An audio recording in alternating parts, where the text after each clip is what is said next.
আমাদের জীবনে কখনো কি এমন মনে হয়েছে যে আমি কি এটা আদৌ পারব বা আমার মধ্যে কি সেই যোগ্যতাটা আছে? দেখুন, যদি এমনটা মনে হয়ে থাকে তাহলে একটা বিষয় জেনে রাখা ভালো। এই অনুভূতিটা কিন্তু আমাদের অনেকেরই হয়। আসলে এই দ্বিধাগুলো খুবই স্বাভাবিক। তো আজ আমরা ঠিক এটাই জানব কিভাবে এই ব্যাপারটা সামলানো যায়। এই প্রশ্নটা আমাদের সবার কাছেই বেশ পরিচিত, তাই না? মাঝে মাঝে নিজের ক্ষমতার ওপর একটা সন্দেহ চলে আসে। আর এই আত্মবিশ্বাসের অভাবটাই কিন্তু অনেক সময় আমাদের স্বপ্নগুলোকে কেমন যেন আটকে দেয়। কিন্তু আসল কথাটা হলো, এই পরিস্থিতি কিন্তু বদলানো সম্ভব। আর এখানেই হচ্ছে আসল সুসংবাদটা। অনেক মনোবিজ্ঞানী বলেন যে আত্মবিশ্বাস কিন্তু জন্ম থেকে পাওয়া কোনো বিশেষ গুণ নয়, এটা আসলে একটা দক্ষতার মতো। ঠিক যেমন আমরা সাইকেল চালানো শিখি বা কোনো নতুন ভাষা শিখি, ঠিক সেভাবেই নিয়মিত চর্চার মাধ্যমে এই আত্মবিশ্বাসটাকেও কিন্তু দারুণভাবে গড়ে তোলা যায়। চলুন তাহলে এই পুরো যাত্রার একটা ছোট্ট ম্যাপ দেখে নিই। আমরা প্রথমে বোঝার চেষ্টা করব আত্মবিশ্বাসের সংকটটা ঠিক কী। তারপর আমাদের ভেতরের শক্তিটাকে কিভাবে জাগিয়ে তোলা যায় সেটা দেখব। আর সবশেষে কিছু ছোট কিন্তু খুবই কাজের পদক্ষেপের মাধ্যমে আত্মবিশ্বাসকে আমাদের একটা অভ্যাসে পরিণত করব। তো আলোচনাটা শুরু করা যাক আত্মবিশ্বাসের সংকটটা দিয়ে। এটা আসলে সেই অনুভূতিটা যখন আমরা যা হতে পারতাম, এই দুটোর মধ্যে একটা বড় ফাঁক দেখতে পাই। দেখুন, মনে আত্মসন্দেহ আসাটা কিন্তু স্বাভাবিক, কিন্তু সমস্যাটা হয় যখন আমরা এই সন্দেহের কাছে হেরে যাই। ভালো খবরটা হলো, কিছু সহজ অভ্যাস ফলো করলেই কিন্তু এই সন্দেহের মেঘটা সরিয়ে দেওয়া যায়। চলুন এবার তাহলে সমাধানের দিকে এগোনো যাক। আত্মবিশ্বাস বাড়ানোর প্রথম ধাপটা কিন্তু বাইরে থেকে আসে না, আসে একদম ভেতর থেকে। মানে আমাদের মানসিকতা আর ভেতরের শক্তিটাকে আগে মজবুত করতে হবে। আত্মবিশ্বাস গড়ার প্রথম 3টা পিলার হল নিজের সবচেয়ে ভালো বন্ধু হওয়া, বর্তমানে মনোযোগ দেওয়া, আর আমাদের জীবনে যা কিছু ভালো আছে তার জন্য কৃতজ্ঞ থাকা। চলুন এই ব্যাপারগুলো একটু ভেঙে বোঝা যাক। আচ্ছা, এই ব্যাপারটা কিন্তু বেশ ভাবার মতো। একবার ভাবুন তো, যখন কোনো বন্ধু ভুল করে আমরা কি বলি? আমরা বলি, আরে ব্যাপার না, ভুল তো মানুষই করে, তাই না? তাকে সাহস দিই। আর যখন ঠিক একই ভুলটা আমরা নিজেরা করি, তখন কি হয়? তখন আমরা নিজেদের সবচেয়ে বড় সমালোচক হয়ে উঠি।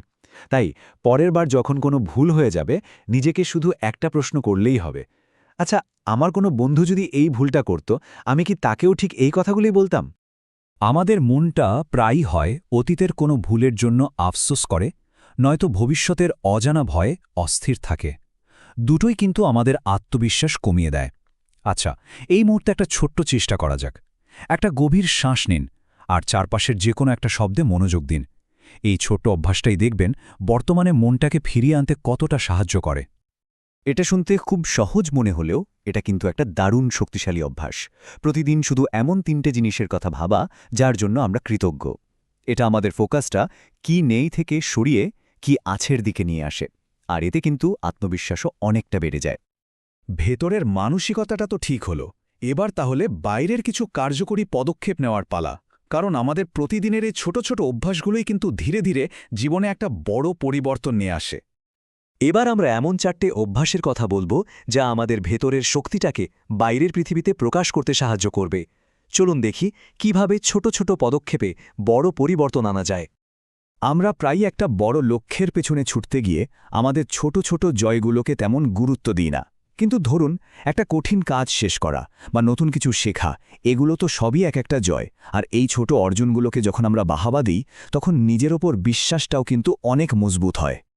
শরীরচর্চা কিন্তু শুধু আমাদের শরীরকেই নয়, মনকেও অনেক শক্তিশালী করে। কারণ ব্যায়াম করলে আমাদের শরীরে এন্ডরফিনের মতো হ্যাপি হরমোন তৈরি হয়, যা আমাদের মানসিক শক্তি বাড়াতে সাহায্য করে। এমনকি প্রতিদিন মাত্র 10 মিনিট হাঁটাও কিন্তু আত্মবিশ্বাসে একটা বড় পরিবর্তন আনতে পারে। আজকের এই ডিজিটাল যুগে এই কথাটা কিন্তু ভীষণ সত্যি। আমরা সোশ্যাল মিডিয়াতে কি দেখছি সেটা আমাদের মনের উপর সরাসরি প্রভাব ফেলে। তাই আমাদের নিউজ ফিডটাকে একটা পজিটিভ জায়গা বানানোটা খুব জরুরি। এমন কন্টেন্ট ফলো করা উচিত যা আমাদের অনুপ্রাণিত করে, নিজেকে ছোট ভাবতে বাধ্য করে না। আমাদের চারপাশের মানুষজন অনেকটা আয়নার মতো কাজ করে। যদি এমন মানুষদের মাঝে থাকা হয় যারা সারাক্ষণ শুধু সমালোচনা করে, তাহলে আত্মবিশ্বাসটা ধরে রাখা বেশ কঠিন হয়ে যায়। তাই এমন মানুষের সঙ্গ বেছে নেওয়া দরকার যারা আমাদের ভেতর থেকে সেরাটা বের করে আনতে সাহায্য করবে। এবার আমরা আলোচনার প্রায় শেষ পর্যায়ে চলে এসেছি, আর সবচেয়ে গুরুত্বপূর্ণ যে কথাটা আমাদের মনে রাখতে হবে তা হলো, আত্মবিশ্বাস অর্জন করাটা কোনো ফাইনাল ডেস্টিনেশন নয়। এটা আসলে একটা জার্নি বা একটা চলমান যাত্রা। এ কথাটা কিন্তু পুরো বিষয়টাকে দারুণভাবে বুঝিয়ে দিচ্ছে। আমাদের ধৈর্য ধরে প্রতিদিন এই ছোট ছোট ইতিবাচক অভ্যাসগুলো চালিয়ে যেতে হবে। রাতারাতি কোনো ম্যাজিকের আশা না করে বরং ধারাবাহিকতার ওপর জোর দিতে হবে। তাহলে দীর্ঘস্থায়ী আত্মবিশ্বাসের রহস্যটা কি? আসলে এর মূলে রয়েছে মাত্র 3টে জিনিস। নিজের সাথে বন্ধুর মতো কথা বলা, প্রতিদিন ছোট ছোট ভালো অভ্যাস গড়ে তোলা, আর নিজেকে এমন মানুষ দিয়ে ঘিরে রাখা যারা আমাদের সাপোর্ট করে। শেষ করার আগে এই কথাটা মনে গেঁথে নেওয়া যাক, আত্মবিশ্বাসটা আসলে আসে নিজের যোগ্যতা এবং মূল্যকে চেনার মধ্যে দিয়ে। প্রত্যেকেই তার নিজের জায়গায় যোগ্য। এই বিশ্বাসটা প্রতিদিন নিজেকে মনে করিয়ে দেওয়াটা খুব জরুরি। এই আলোচনাটা শেষ হচ্ছে একটা প্রশ্ন দিয়ে, যা শুধু শোনার জন্য নয় বরং একটু ভাবার জন্য। এই যে 7টা উপায়ের কথা আমরা জানলাম, এর মধ্যে কোনটা সবচেয়ে বেশি কাজের বলে মনে হচ্ছে? কোন ছোট পদক্ষেপটা আজ থেকেই শুরু করা যেতে পারে?